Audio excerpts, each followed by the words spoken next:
the use case that you mentioned earlier for PLDT groups, have you seen something with your customers that actually potentially is a challenge, or there's actually hindrance in managing risk or implementing security? And what are the things that you've done as a PLDT group to manage these risks? That's a very good question, Michelle. So today, I mean, in PLDT Smart, just to share again, because we are on a use case perspective, we are offering the data that we have in PLDT group as a practice to be shared to our audience today for you to learn something about it. So for us, cybersecurity is a top-down approach. You need the common challenges of most organizations, especially the customers that we're talking to, is the support of the board, of the top management. So even though you identify all the risks, all the vulnerabilities that you have in your organization, but at the end of the day, if you didn't get the support of the board, how would you get the funding to be able to implement your security implementations, right? So that's the number one challenge for me. So I'll give you a scenario, right? So when I was in the cybersecurity operation group of PLDT, I was the one presenting to the board in terms of the procurement of all of this, cybersecurity gears, right? So one time, I was supposed to present to our chairman, MVP, and to our board, the president of SMART and all our advisors. What I did is present a data that would supplement the need for that funding. So I was requesting, cybersecurity is a very expensive thing. So I was asking for an $18 million budget, right? So how could I convince the board that we need to invest this amount of money? So what I did is I attacked our own network. I presented the data of the attack thrown at our network. So we launched an attack on the particular infrastructure. This one we are gearing towards a tier 2 firewall that is indeed in our infrastructure. And guess what? 99% of the attack went through. So one of our top executives asked me, so Alex, with the data that you are presenting now, are you saying that this is a scary thing, right? Because 99% of the attack went through. We are very vulnerable. So I told them, yes, that's the idea that we are trying to message, that if we do not protect this part of the infrastructure and we do not invest on this particular technology or security control, then there is a big possibility that we are going to be breached. On the first year of doing cybersecurity in PLDT Smart, we are like police officers, a bulldozer. But take note, in your organization, you might receive pushbacks from other groups, right? Because they don't want change, basically. Now, in your digital transformation, that would be very inevitable. You would see that. Because if cybersecurity operation group wants to implement something, and IT doesn't want to implement that, then telco doesn't want to implement that. How would you stand your ground? Cybersecurity is a position of authority.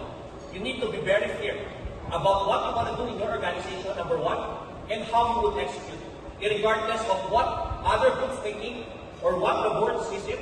But at the end of the day, if you're able to message it correctly to the top management and to the cross-functional team, you will be able to implement a successful cybersecurity strategy.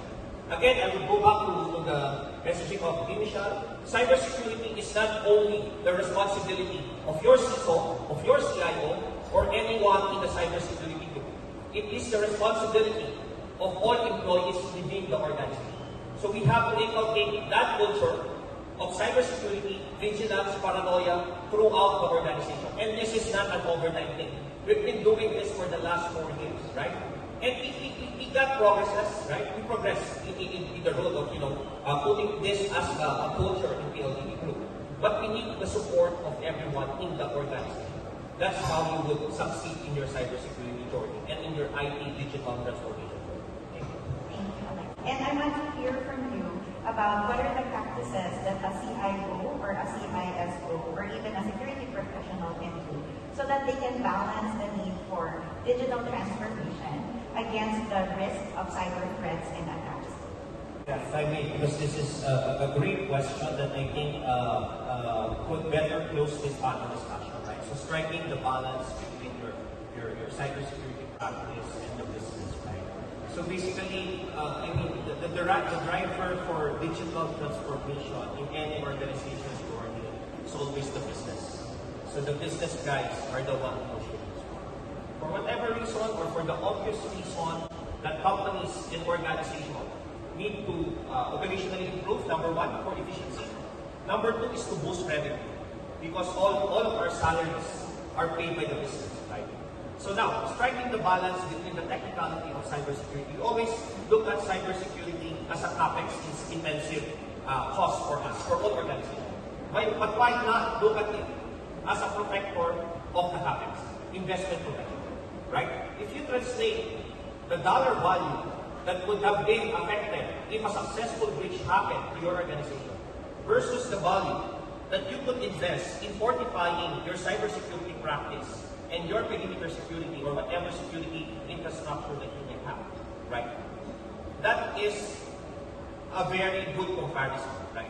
Because for example, like for us, PLDT, a known brand, right? We are a publicly listed company.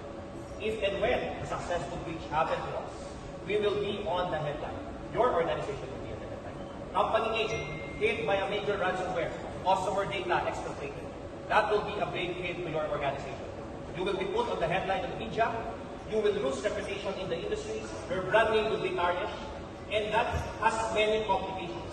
You will be sued by your customer. You will be, the rest of your partners will be, at the lowest level. And finally, the customer, right? The customer will be lost, right? So that's how you should strike a balance between the business and cybersecurity. You have to look at cybersecurity as the protector of the revenue and not as a cost center. Thank you very much.